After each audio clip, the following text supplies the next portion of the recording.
Once again welcome to my channel. अब हम बात करने वाले हैं कैरेक्टरिस्टिक्स। हमने पिछली क्लास में देखे थे कि कैरेक्टरिस्टिक्स ऑफ रिग्रेशन क्या क्या होते हैं।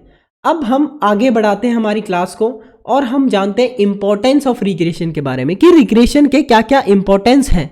क्या रिग्रेशन के इंपॉर्टेंस है? रिग्रेशन के बहुत सारे इंपॉर्टेंस है। फिजिकल तौर पे, मेंटल तौर पे इंप्रूव करता है आपकी एक्टिविटी ऑफ लाइफ, उसके बाद में क्वालिटी ऑफ लाइफ, उसके बाद में आपका सोशल इंटरेक्शन। ठीक है, सभी को बहुत अच्छे से डिस्क्राइब करके हम समझेंगे। तो सबसे पहले फिजिकल बेनिफिट, जब आप कोई भी रिक्रिएशन एक्टिविटी करते हो तो देखेंगे अगर हम तो taking part in a recreational activity particularly outdoor जितने हम करते हैं can improve your physical wellness.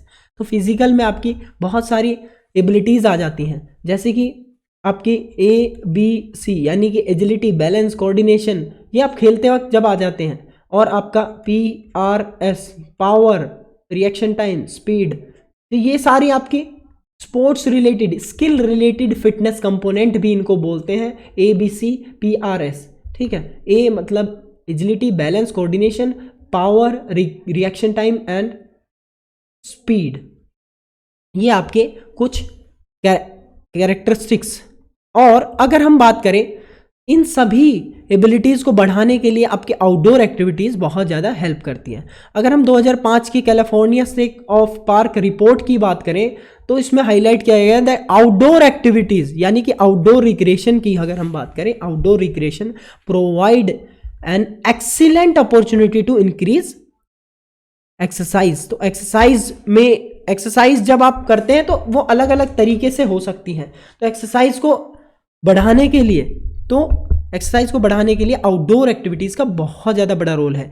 In sites, अगर हम साइट्स की बात करें, इन 2001 study reveals that the ability of recreation facilities in A location impacts the amount of the physical activity in which residents participate.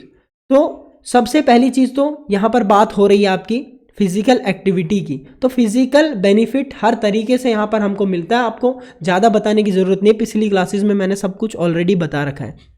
Next is mental तौर पे किस तरीके से मेंटल वेलनेस बहुत ज़्यादा ज़रूरी है ओवरऑल फिजिकल हेल्थ के साथ साथ। फिजिकल हेल्थ का ही एक पार्ट है ये। ठीक है, तो जैसे आप देख रहे हैं जो सामने है अब्राहम मैस्लो की ये नीड थ्योरी है, नीड हायरार्की है आपकी, जिसमें आपका सबसे पहले आती है आपकी फिजियोलॉजिकल नीड्स, जैसे कि आपको किस चीज़ की ज़रूरत होती है, रोटी कपड़ा मकान बोलते हैं ना, तो इन सब चीज़ की ज़रूरत होती है, ये आपकी सबसे पहली ज़रूरत होती है।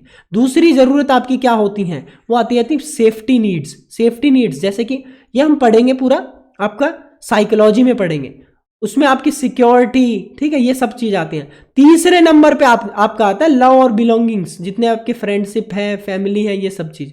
चौथे पे आपका आता है स्टीम, इसमें आपकी रिस्पेक्ट, सेल्फ स्टीम, ये सब आती है। लास्ट में आता है आपका सेल्फ एक्चुअलाइजेशन, जिसमें आपका desire to become the most that one can B.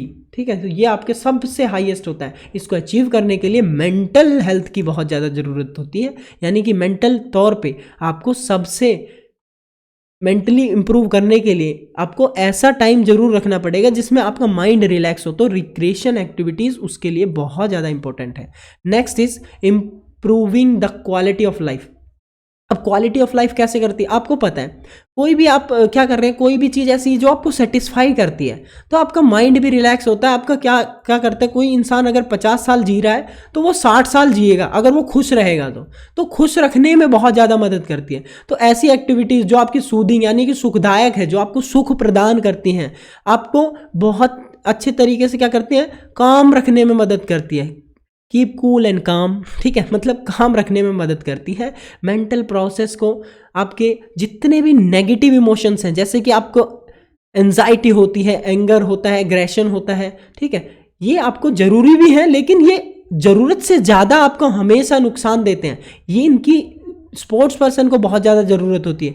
एक ऑप्टिमम लेवल पे एंजाइटी की, एंगरनेस की और एग्रेशन की बहुत ज़्यादा ज़रूरत होती है। जब तक ये नहीं होंगे एक स्पोर्ट्स पर्सन की ऑप्टिमम लेवल पे परफॉर्मेंस नहीं बढ़ सकती है। तो ये ज़रूरत है लेकिन नॉर्मल इंसान के अंदर ये ज़रूरत से ज़्यादा होना भी बहुत ज़्यादा नुकसानदायक है। तो जब आप रिक्रिएशन करते हैं तो ये आपको हेल्प करती है सेल्फ स्टीम बढ़ाने में, यानी कि आपको बहुत सारी चीज़ों से डील करने में, जैसे कि ये सारी चीज़ों से ओवरकम करने में। आपको गुस्सा आ रहा है तो आप स्विमिंग पूल में उतर जाइए। कई लोग करते हैं, क्या करते हैं, एक ड्रिंक पकड़ लेंगे हाथ में, एक बियर की बॉटल पकड़ लेंगे और स्विमिंग पूल में कूद जाएंगे, बढ़िया पीते रहेंगे, आराम से अपना लेटे रहेंगे। वो भी अलग तरीके से रिक्रिएशन कर रहे हैं, लेकिन वो हेल्थ के लिए अच्छा नहीं है। Next is social interaction. Social interaction यानी कि जब आप रिक्रिएशन करते हो तो जो आपके ब्रेक डाउन करते हो, बहुत सारी चीज़ों को ब्रेक डाउन करते हो। कौन कौन सी चीज़ों को आप दूर हटाते हो, जैसे कि फियर, यानी कि जो डर होता है, आइसोलेशन, आपने अपने आप को एक कमरे में बंद करके लिया, कि बोलते हैं ना सेल्फ आइसोलेशन, आइसोलेशन में है, कोरोना में बहुत सुना होगा, क्वारंटाइन में है। तो ये सारी चीज़ों से बाहर निकलने में, साथ में फैक्टर एसोसिएटेड विद रेसिज्म, यानी कि वो तो फलानी नस्ल का है, नस्ल भेद, रेसिज्म, ठीक है, अलग अलग नस्ल भेद, ये आपको अलग अलग तरीके से जब आप रिक्रिएशन खेलने निकलते हैं तो आप सभी के साथ मिलजुल के खेलते हैं। कोई आप कलर नहीं देखते कि गोरा है, काला है, लंबा है, छोटा है, मोटा है, कौन सी कास्ट का है, किसका है, सभी के साथ एक आप फैमिलियर तरीके से, यानी कि एक फैमिली की तरह बिहेव करते हो। तो ये चीज़ें सोशल इंटरेक्शन, सोशल यानी सोसाइटी में इंटरेक्शन मतलब किसी से मिलना जुलना, तो कितना ज़्यादा इंपॉर्टेंट है ये। It promotes positive contact between different culture जो आपका होगा उससे। और देखो, आप रिक्रिएशन कर रहे हैं, मान लो कि आप एनसीसी कैंप में जा रहे हैं, तो उसमें भी आप रिक्रिएशन में बहुत जगह कैंप लगाते हैं, नेशनल कैंप्स लगते हैं। तो उसमें जैसे मान लो आपका कैंप लगा जोधपुर में, तो एक आसाम का बच्चा जोधपुर में जाके कैंप लगा रहा है, तो वहां का कल्चर अडॉप्ट कर रहा है वो। तो ये आपकी जो कम्युनिटीज है उनसे भी इंटरेक्शन करने को मिलता है और बहुत सारी चीजें भी यहां पर सीखने को मिलती है। All the group recreation activities is intellectually, साथ में stimulating, it enhance the learning process in children and development of cognitive skills. Cognitive skill की जब हम बात करते हैं तो ये सारी ही कोग्निटिव स्किल जो होती हैं वो होती है मेंटल तौर पे जितनी भी स्किल्स हैं वो कोग्निटिव स्किल्स हैं, ठीक है। तो कोग्निटिव जब भी वर्ड आएगा दैट मीन्स आपके माइंड से लर्निंग जो भी हो रही है मेंटली तौर पे, वो आपकी कोग्निटिव पावर होती है, कोग्निटिव स्किल्स होती हैं। तो ये सारी चीज़ें सोशल इंटरेक्शन यानी कि सोसाइटी में आप बहुत अच्छे तरीके से, तो ये एक इम्पोर्टेंस। नेक्स्ट अब हम बात करते हैं आपका मॉडर्न ट्रेंड्स के बारे में। तो मॉडर्न ट्रेंड्स को हम पढ़ेंगे नेक्स्ट वीडियो में कि कौन कौन से आपके मॉडर्न ट्रेंड्स हैं रिक्रिएशन के। तब तक आप सभी रिक्रिएशन करते रहिए और फिट रहिए, यही हमारी दुआ है, यही हमारी गुजारिश भी है।